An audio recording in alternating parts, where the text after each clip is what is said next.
السلام علیکم دوستو، welcome to my YouTube channel. امید کرتے ہیں سب دوست ٹھیک ہوں گے۔ دوستو آج ہم میتھی کوبال ٹیبلٹ کے بارے میں بات کریں گے۔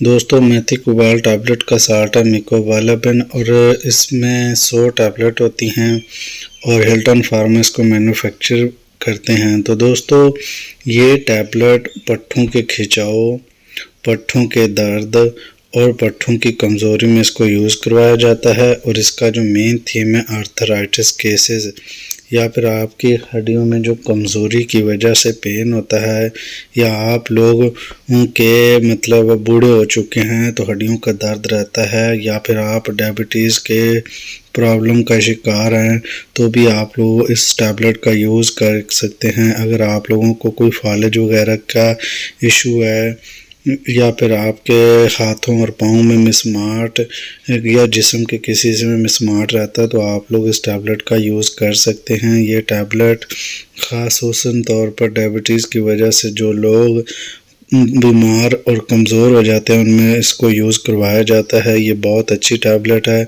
اور اس کے علاوہ عام جسمانی کمزوری میں اس کو یوز کر سکتے ہیں۔ اس کے یوز کرنے کا طریقہ کار یہ ہے کہ آپ لوگوں نے ایک ٹیبلٹ کو روزانہ کی بنیاد پر کھانے کے بعد استعمال کرنا ہوتا ہے۔ یہ ٹیبلٹ فارم اور انجیکشن فارم مارکیٹ میں اویلیبل ہوتے ہیں، اور میکوبالامین اور بہت ساری کمپنیوں کے بھی مینوفیکچر کرتی ہیں، برانڈ نیم سے ہے۔ تو دوستو اس کے ڈوز کی بات کریں تو ایک ٹیبلٹ روزانہ، اور سائیڈ ایفیکٹس کی بات کریں تو وومٹنگ، نوزیا، وہ بھی اوور ڈوز ہونے کی وجہ سے ہو سکتے ہیں، یا پھر 100 میں سے کسی ایک کو ہوتے ہیں۔ اب کانٹرا انڈیکیشنز کی بات کریں تو دوستو جو میتھی کوبال ٹیبلٹ سے الرجک ہیں وہ لوگ اس کو یوز نہ کریں۔ یہ تھا میتھی کوبال ٹیبلٹ کا ریویو۔ امید کرتے ہیں آپ لوگوں کو ویڈیو اچھی لگی ہوگی۔ ویڈیو اچھی لگی تو لائک کریں، سبسکرائب کریں تاکہ میڈیکل سے ریلیٹڈ ویڈیوز آپ تک پہنچتے رہیں۔ تو ملتے ہیں کسی ایک نئے ویڈیو میں، تب تک کے لیے ہمیں اجازت دیں۔ اللہ حافظ۔ اور کسی دوست نے کوئی کویسچن پوچھنا ہے تو کامنٹ سیکشن میں ہم سے پوچھ سکتا ہے۔